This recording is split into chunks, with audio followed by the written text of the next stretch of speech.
வணக்கம் நண்பர்களே. இன்னைக்கு நாம பார்க்க போற சம்பவம் கேட்டா நம்பவே முடியாத ஒரு பழிவாங்கும் கதை. ஒருதலை காதலுக்காக ஒரு பெண் என்னவெல்லாம் செஞ்சாங்கன்னு தெரிஞ்சா நீங்க மிரண்டு போவீங்க. நம்ம கதையின் நாயகி 30 வயசு ரெனி ஜோஷில்தா. சென்னையில ஒரு பெரிய கம்பெனில ரோபோட்டிக்ஸ் இன்ஜினியரா, அதுவும் சீனியர் கன்சல்டன்ட்டா வேலை பார்த்துட்டு இருந்தாங்க. சும்மா சொல்லக்கூடாது. திறமையான பொண்ணு தான். ஆனா இவங்க மனசுல ஒருத்தர் மேல காதல் துளிர் விட்டுச்சு. அவர்தான் இவங்க கூடவே வேலை பார்த்த டிவிஜ் பிரபாகர். டிவிஜ் மேல ரெனிக்கு ஒருதலை காதல்.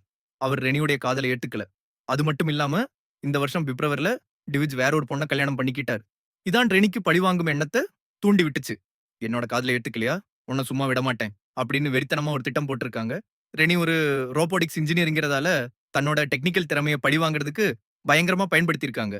முதல்ல டிவிஜ் பிரபாகர் பேர்லயே நெறைய போலி மின்னஞ்சல் அக்கவுண்ட்கள உருவாக்குறாங்க. தான் யாரு?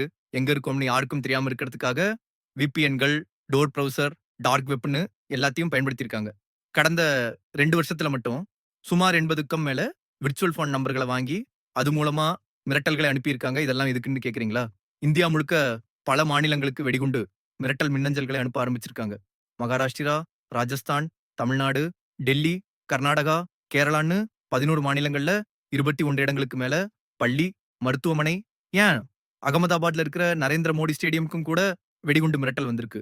இந்த மிரட்டல்கள்லாம் கோவில் விழாக்கள், விஐபி வர்ற நேரத்துலன்னு குறிப்பா பார்த்து அனுப்பியிருக்காங்க.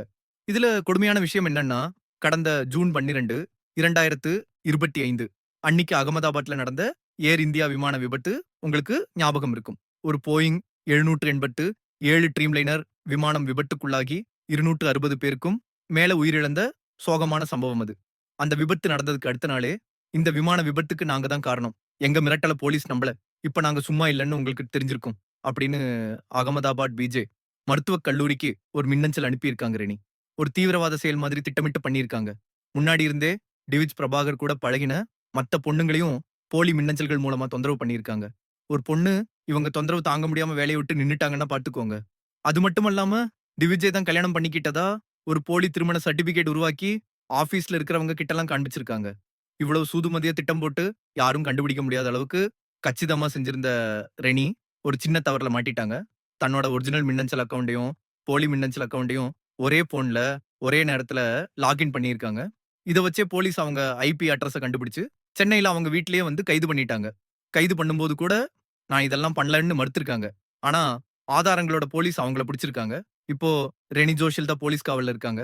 தகவல் தொழில்நுட்ப சட்டம் மற்றும் பல குற்றவியல் பிரிவுகளின் கீழ் அவங்க மேல வழக்கு பதிவு செய்யப்பட்டிருக்கு. மத்த மாநில போலீஸும் அவங்க மேல இருக்கிற கேஸ்கள பத்தி விசாரிச்சுட்டு இருக்காங்க. கர்நாடகா போலீஸ் கூட ரெனிய கஸ்டடி எடுத்து விசாரிக்க திட்டமிட்டு இருக்காங்க. ஒருதலை காதல், நிராகரிக்கப்பட்ட உணர்வு, அதுக்கு காரணமா ஒரு மிகப்பெரிய பழிவாங்கும் திட்டம். இது நம்ம சமூகத்துல எவ்வளவு பெரிய ஆபத்தான விளைவுகளை ஏற்படுத்தும்னு இந்த சம்பவம் நமக்கு உணர்த்துது. என்ன நினைக்கிறீங்க இந்த சம்பவம் பத்தி? உங்க கருத்துக்கள கமெண்ட்ஸ்ல சொல்லுங்க.